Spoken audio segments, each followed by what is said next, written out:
Hello everyone, Gautam is education hub पर आप सभी का बहुत बहुत स्वागत है। उम्मीद है आप सभी अच्छे होंगे, एग्जाम की तैयारी अच्छे से जारी होगी। आज है 28 अक्टूबर 2024 और आज की करंट अफेयर की क्लास आप लोगों के सामने।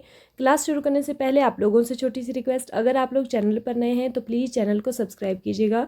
अगर वीडियो आपको थोड़ी सी भी अच्छी लगे तो लाइक कीजिएगा और ज़्यादा से ज़्यादा शेयर कीजिएगा। आपको ऊर्जावान बनाए रखने के लिए आज का मोटिवेशनल कोट, असफलता मुझे तब तक नहीं मिल सकती जब तक मेरी सफलता पाने की इच्छा मजबूत है। तो आपको असफलता तब तक नहीं छू सकती जब तक आपकी सफलता पाने की इच्छा मजबूत है। ठीक है, असफलता मिल भी जाए तब भी घबराना नहीं है, फिर से कोशिश जारी रखनी है। आप लोग टेलीग्राम पर फॉलो कर सकते हैं, वहाँ पर आप लोगों को जो वीडियो है उसका PDF मिलने वाला है, तो आप नोट्स बनाने में आपको हेल्प हो जाएगी। आइए चलते हैं हमारे करंट अफेयर सेशन के फर्स्ट क्वेश्चन की तरफ। हाल ही में रेड लाइट ऑन गाड़ी ऑफ अभियान की शुरुआत किसने की है? Who has recently started the red light on गाड़ी ऑफ कैंपेन?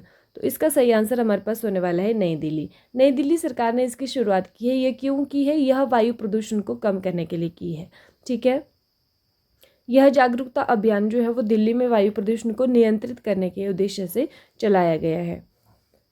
अब आप लोग कमेंट करके बताएंगे कि अभी वर्तमान में हाल में जो दिल्ली के CM बने हैं वो कौन बने हैं। ठीक है, हर साल संयुक्त राष्ट्र दिवस कब मनाया जाता है? When is United Nations day celebrated every year? इसका सही आंसर हमारे पास होने वाला है 24 अक्टूबर को। ठीक है, कब मनाया जाता है? 24 अक्टूबर को मनाया जाता है। तो इस क्वेश्चन से रिलेटेड बहुत सी जानकारी है जो आप लोगों को आनी चाहिए, और मतलब किसी भी एग्ज़ाम में वो आप लोगों से स्टैटिक के हिसाब से पूछी जा सकती है। तो आइए चलिए देख लेते हैं। ध्यान से सुनिएगा, ध्यान से समझिएगा। अगर आप लोग जानते हैं तो आपको रिवीजन हो जाएगा। ये जो संयुक्त राष्ट्र है, 1945 अक्टूबर में संयुक्त राष्ट्र चार्टर लागू हुआ था, और भारत और सुरक्षा परिषद के 5 स्थायी सदस्यों सहित कई देशों ने मूलभूत दस्तावेज पर हस्ताक्षर किए थे। मतलब भारत इसके संस्थापक देशों में से एक है। ठीक है, अभी देखिए मतलब क्या है कि इसकी स्थापना कब हुई थी? 24 अक्टूबर 1945 को UNO की स्थापना हुई थी। कब हुई थी? 24 अक्टूबर 1945। एक तो ये क्वेश्चन इंपॉर्टेंट है। ठीक है, क्वेश्चन नंबर 1 आपको ये मिल गया। दूसरी बात, कितने देश हैं वर्तमान में संयुक्त राष्ट्र में? तो 193 कंट्रीज हैं, 193 देश हैं। तीसरी बात कि जो संयुक्त राष्ट्र है उसका 193वां मेंबर कौन बना है, सदस्य कौन बना है? तो उसका नाम है साउथ सुडान या फिर दक्षिण सुडान। चौथी बात, UNO का मुख्यालय कहाँ पर है? तो वह न्यूयॉर्क संयुक्त राज्य अमेरिका में है। ठीक है, ये भी आपको ध्यान रखना है। पांचवी बात कि संयुक्त राष्ट्र के अंग कितने हैं? तो संयुक्त राष्ट्र के 6 अंग हैं। ठीक है, ये आपको ध्यान रखना है कौन कौन से हैं। एक है महासभा, दूसरा है सुरक्षा परिषद, तीसरा है आर्थिक और सामाजिक परिषद, और चौथा है ट्रस्टशिप परिषद, पांचवा है अंतर्राष्ट्रीय न्यायालय और सचिवालय। ठीक है, समझ में आया आपको? तो ये जो सभी अंग हैं, इसके 5 अंग जो UNO के हैं, उनका तो मुख्यालय कहाँ पर है? उनका मुख्यालय USA के अंदर है। ठीक है, लेकिन ये जो छठा अंग है, ये जो 5वां नंबर का यहाँ पर अंग है अंतर्राष्ट्रीय न्यायालय, इसका जो हेडक्वार्टर है वो कहाँ पर है? द हैग, नीदरलैंड के अंदर। ठीक है, ये आपको ध्यान रखना है। इसका जो USA से बाहर है इसका मुख्यालय, ये भी क्वेश्चन पूछा जा सकता है। संयुक्त राष्ट्र सुरक्षा परिषद, अब देखिए इसका ये वाला जो अंग है सुरक्षा परिषद जो अंग है, उसके कितने सदस्य, स्थायी सदस्य हैं? तो इसमें जो है वो कुल सदस्य होते हैं 15। कितने सदस्य होते हैं? 15 टोटल मेंबर्स होते हैं। इसमें 5 होते हैं हमारे पास परमानेंट मेंबर और 10 होते हैं हमारे पास नॉन परमानेंट मेंबर। ठीक है, तो वो जो 5 परमानेंट मेंबर है वो कभी चेंज नहीं होते हैं। उन 5 परमानेंट मेंबर्स में कौन कौन सी कंट्रीज हैं? चीन, फ्रांस, रूस, यूनाइटेड किंगडम और संयुक्त राज्य अमेरिका। कौन कौन से हैं? ये जो बड़ी बड़ी महाशक्ति हैं, USA, UK मतलब इंग्लैंड, चाइना, फ्रांस और रूस। ठीक है, तो ये इसके 5 स्थायी मेंबर्स हैं। ठीक है, ये चेंज नहीं होते हैं। लेकिन इसमें 10 ऐसे मेंबर्स हैं जो नॉन परमानेंट मेंबर भी होते हैं। तो वो जो 10 नॉन परमानेंट मेंबर हैं, अब हम बात ये करते हैं कि क्या भारत भी कभी इन अस्थायी सदस्यों में आया है? तो कभी भारत ने इसकी अध्यक्षता की है? तो हाँ, इसका आंसर है हाँ। तो कितने बार की है? इसकी 8 बार भारत जो है वो संयुक्त राष्ट्र सुरक्षा परिषद के अस्थायी सदस्य के रूप में कार्य कर चुका है। तो इतना तो आपको जानना जरूरी है कि 8 बार कर चुका है। तो कब कब किया है तो ये भी एक बार नज़र मार लीजिए, क्योंकि हाल ही में भी हुआ था 1-2 साल पहले। तो एक तो 50-51 में की है, फिर 67-68 में की है, 72-73 में, 77 से 78 में, 84-85, 91 से 92, 2011 से 12 तक, और अभी देखिए रिसेंटली 2021 से 22 तक। तो हो सकता है यहाँ से आपसे पूछा जाए कि कौन से ईयर में लास्ट बार जो है वो भारत ने संयुक्त राष्ट्र स्थायी परिषद की अस्थायी परिषद की अध्यक्षता की है। तो ये चल रही थी बात संयुक्त राष्ट्र में कि भारत को भी परमानेंट मेंबर बनाया जाए, लेकिन अभी इस पर कोई भी विचार नहीं किया गया है। क्वेश्चन नंबर 3 है, कनक राजू जिनका हाल ही में निधन हो गया किस पेशे से संबंधित थे? Kanak Raju who passed away recently was associated with which profession? तो कनक राजू जी कौन से पेशे से संबंधित थे जिनका हाल ही में निधन हो गया है? तो देखिए ये क्या थे, यह एक लोक नर्तक थे, ठीक है, फोक डांसर मतलब थे, एक लोक नर्तक थे, ठीक है। तो लोक नर्तक थे, ये इनकी फोटो है कनक राजू जी की। अब ये लोक नर्तक थे तो कौन सा लोक नृत्य करते थे ये? तो ये जो है गुसाडी लोक नृत्य करते, गुसाडी, ठीक है। जो प्रसिद्ध गुसाडी लोक नर्तक हैं, गुसाडी जो लोक नृत्य है उसको करते थे ये, और इनको गुसाडी राजू के नाम से भी जाना जाता था, ठीक है। अब ये बात आती है कि अगर ये फोक डांस है गुसाडी तो कहाँ का है, ये कौन सी जनजाति से संबंधित है? यह तेलंगाना के आदिलाबाद जिले की राजगोंड जनजाति का है, ठीक है। तो गोंड जनजाति का, राजगोंड जनजाति का लोक नृत्य है। अभी देखिए हो सकता है कि कनक राजू जी का नाम ना पूछा जाए, आपसे सीधा यही पूछा जाए कि ये जो गुसाडी लोक नृत्य है ये कहाँ का है, ठीक है, कौन सी जनजाति का है। तो इसी तरह से क्वेश्चन पेपर सेट करने वाला पेपर सेट करता है, ठीक है। भारत और जर्मनी के बीच 7वां अंतर सरकारी परामर्श कहाँ पर आयोजित किया गया था? Where was the 7th intergovernmental consultation between India and Germany held? तो कहाँ पर हुआ है? यह हुआ है न्यू दिल्ली के अंदर, नई दिल्ली में, ठीक है। अगर हम बात करें जर्मनी की राजधानी की, तो जर्मनी की राजधानी है बर्लिन और मुद्रा है जर्मनी की यूरो, ठीक है।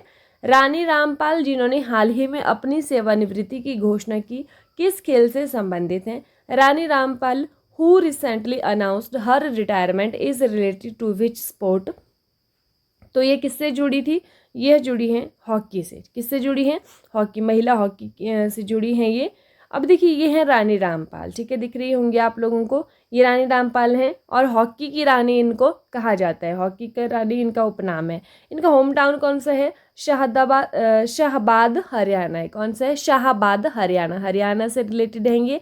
तो आपसे कभी ये भी पूछा जा सकता है कि कौन से स्टेट से संबंध रखते हैं, तो हरियाणा से संबंध रखते हैं। और इनको हॉकी की रानी इनको उपनाम मिला हुआ है, भारतीय हॉकी की रानी। अब देखिए इनको जो है वो भारत का जो सर्वोच्च खेल पुरस्कार जिसका नाम है मेजर ध्यानचंद खेल रत्न, इससे भी इनको सम्मानित किया गया है 2020 में। और जो भारत का चौथा सर्वोच्च नागरिक पुरस्कार है पद्मश्री, उससे भी इनको सम्मानित किया गया है। तो ये आपने ध्यान रखना है 2020 में। देश में 21वीं पशुधन जनगणना का शुभारंभ किसने किया?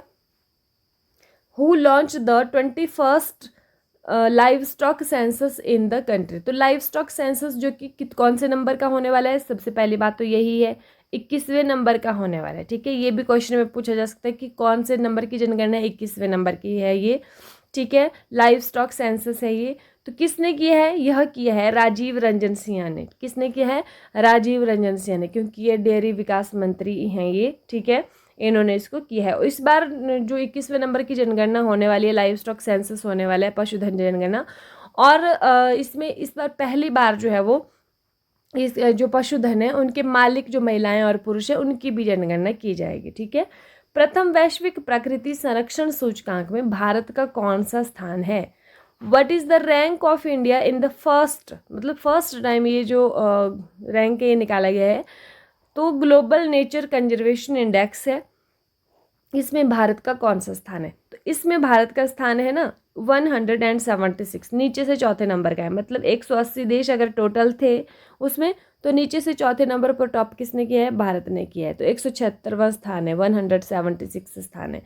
अगर हम अंकों की बात करें तो देखिए 100 में से अगर टोटल अंक 100 थे तो उसमें से भारत को कितने मिले हैं? 45.5 अंक मिले हैं भारत को। 180 देशों में भारत का ये स्थान है, 176वां नंबर है, ठीक है। ये भी आपको ध्यान रखना है। अब अगर बात करें कि कौन कौन से ऐसे पिलर्स हैं जिनके ऊपर ये रैंक दिया जाता है, 4 स्तंभ क्या हैं? तो ये हैं भूमि प्रबंधन, जैव विविधता के लिए खतरा, क्षमता और शासन और भविष्य के रुझान, इन सभी को ध्यान में रखते हुए ये रैंकिंग जो है वो निकाली जाती है। ठीक है, नेक्स्ट क्वेश्चन है, हाल ही में पहला ब्रिक्स आउटरीच संवाद कहाँ पर आयोजित किया गया? Where was the first BRICS outreach dialogue held recently? तो यह कहाँ पर हुआ है भाई? यह हुआ है कजान, रूस के अंदर। ठीक है, अभी देखिए 16वां जो ब्रिक्स सम्मेलन है उसका भी आयोजन जो है वो कजान, रूस में किया गया। और पहला ब्रिक्स आउटरीच संवाद यह भी कजान, रूस के अंदर किया गया है। ठीक है, अगर आपको ध्यान हो तो कुयाबा ब्राज़ील हमने पढ़ा था कि कुछ वहाँ पर हुआ था। क्या हुआ था? क्योंकि ब्राज़ील अभी वर्तमान में कौन सी अध्यक्षता संभाल रहा है? G20 की अध्यक्षता संभाल रहा है, 2024 में यही अध्यक्ष है।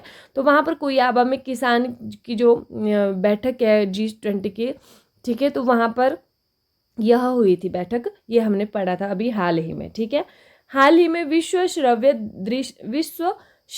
दृश्य विरासत दिवस कब मनाया गया है?